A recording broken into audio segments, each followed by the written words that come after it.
আসসালামু আলাইকুম রহমতুল্লাহি ওবরাকাতুহু। আজকে আমরা শুনব দুই ব্যক্তির মুক্তি এই সম্পর্কিত হাদিস।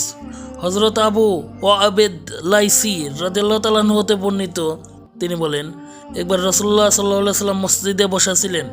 সাহাবায়ে কেরামগণও তার সাথে বসা ছিলেন। হঠাৎ করে তিন ব্যক্তি আগমন করলেন। তার মধ্যে দুই ব্যক্তি রাসূল পাক সাল্লাল্লাহু আলাইহি ওয়াসাল্লামের কাছে আসলেন এবং অপর এক ব্যক্তি চলে গেলেন।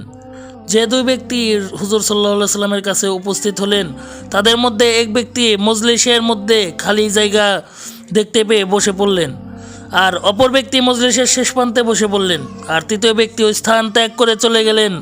অতঃপর রাসূল পাক সাল্লাল্লাহু আলাইহি সাল্লাম যখন কথাবার্তা থেকে অবসর নিলেন, তখন তিনি সাহাবাদেরকে লক্ষ্য করে বললেন, আমি কি তোমাদেরকে ওই তিন ব্যক্তি সম্পর্কে খবর দিব না?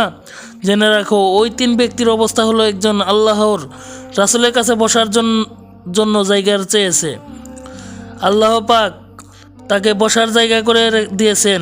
আর দ্বিতীয় ব্যক্তি আল্লাহর রাসূলের কাছে ভিড়ের মধ্যে আসতে লজ্জা বোধ করছে, তাই আল্লাহ তাআলা তার প্রতি রহম করেছেন। আর তৃতীয় ব্যক্তি আল্লাহ তার রাসূল সাল্লাল্লাহু আলাইহি সাল্লামকে অস্বীকার করেছে, তাই আল্লাহ পাকও তার উপর অসন্তুষ্ট হয়েছেন।